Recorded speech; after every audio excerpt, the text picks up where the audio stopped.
Welcome to my YouTube channel എന്റെ വഴികൾ. ഏവർക്കും എന്റെ വഴികളിലേക്ക് സ്വാഗതം. ഇനിയും എന്റെ ചാനൽ സബ്സ്ക്രൈബ് ചെയ്യാത്തവർ സബ്സ്ക്രൈബ് ചെയ്യുക, എന്റെ വീഡിയോ ഇഷ്ടമായി ലൈക്ക് ചെയ്യുക, തുടർന്നും എന്റെ വീഡിയോകൾ ലഭിക്കുന്നതിന് വേണ്ടി ബെല്ലൈക്കൺ അമർത്തുക. പുതുതായി വരുന്ന ഇന്ത്യ പാകിസ്ഥാൻ യുദ്ധവാർത്തകളിൽ തുർക്കിയും ചൈനയും പാകിസ്ഥാന്റെ സഹായത്തിന് എത്തുന്നു എന്നതാണ് നാം അറിയുന്നത്. പഹൽഗാം ഭീകരാക്രമണം നടന്നയുടനെ ചൈന ഇന്ത്യയെ വിളിച്ച് അനുശോചനവും സഹായവുമെല്ലാം വാഗ്ദാനം ചെയ്തിരുന്നു. എന്നാൽ ഇന്ത്യ പാകിസ്ഥാന് നേരെ ഒരു യുദ്ധഭീഷണിയുമായി നിൽക്കുന്ന ഈ വേളയിൽ ചൈന അവരുടെ സുഹൃത്ത് രാജ്യമെന്ന് വിശേഷിപ്പിക്കാവുന്ന പാകിസ്ഥാന്റെ ചരിയിലേക്ക് നീങ്ങുന്നത് സ്വാഭാവികം മാത്രമാണ്.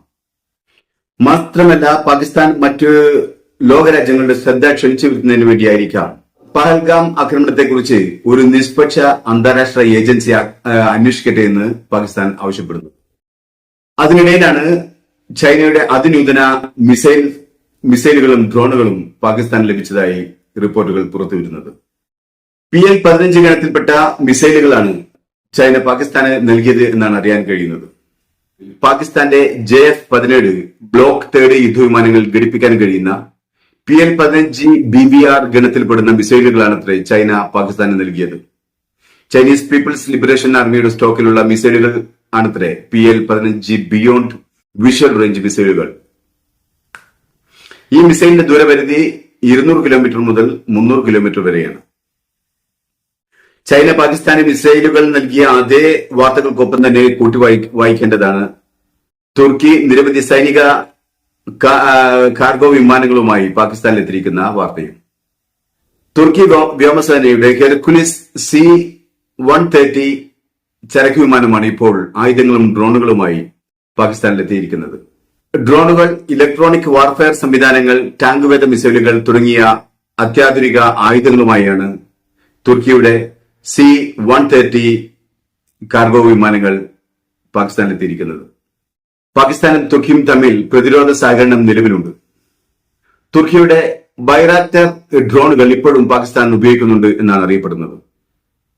ഏകദേശം 6 ഹെർക്കുലിസ് C-130 വിമാനങ്ങളാണ് ആയുധങ്ങളുമായി പാകിസ്ഥാനിലെത്തിയിരിക്കുന്നത്. പുരാതന കാലം മുതൽക്കേ തുർക്കിയും പാകിസ്ഥാനും നല്ല സൗഹൃദ രാജ്യങ്ങളാണ്. നമ്മുടെ ഏത് ആക്രമണങ്ങളെയും പ്രതിരോധിക്കുക, വേണ്ടി വന്നാൽ തിരിച്ചാക്രമിക്കുക എന്ന ഉറച്ച നിലപാടിലാണ് പാകിസ്ഥാൻ. അതിനുവേണ്ടി ചൈന ശക്തമായി പാകിസ്ഥാനെ പ്രലോഭിപ്പിക്കുന്നുമുണ്ട്. തുർക്കിയാവട്ടെ പാകിസ്ഥാനുമായി സൈനിക സഹകരണത്തിൽ ഒപ്പുവച്ചിരിക്കുന്ന രാജ്യമായതുകൊണ്ട് തുർക്കിക്ക് പാകിസ്ഥാനെ സഹായിച്ചാൽ മതിയാവും.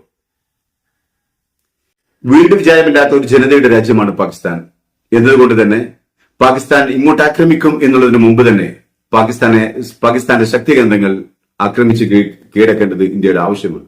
ഇപ്പോൾ ആക്രമിക്കും എന്ന് പറഞ്ഞ് പാകിസ്ഥാനെ കൊണ്ട് ആദ്യം ഇന്ത്യയിൽ നാശം വിതയ്ക്കാൻ അവസരം ഒരുക്കി കൊടുക്കുന്നതിന് പകരം പാകിസ്ഥാനെ കടന്നാക്രമിച്ച് കീഴടക്കുകയാണ് വേണ്ടത്. ഇപ്പോഴും അതിർത്തികളിൽ നിരന്തരമായി വെടിവെച്ചുകൾ മുഴങ്ങുന്നുണ്ട്. രണ്ട് രാജ്യങ്ങളുടെ സൈന്യവും ഇപ്പോൾ ആക്രമണത്തിന് കാഹളം മുഴങ്ങും എന്ന നിലയിലാണ് അതിർത്തിയിൽ നിൽക്കുന്നത്.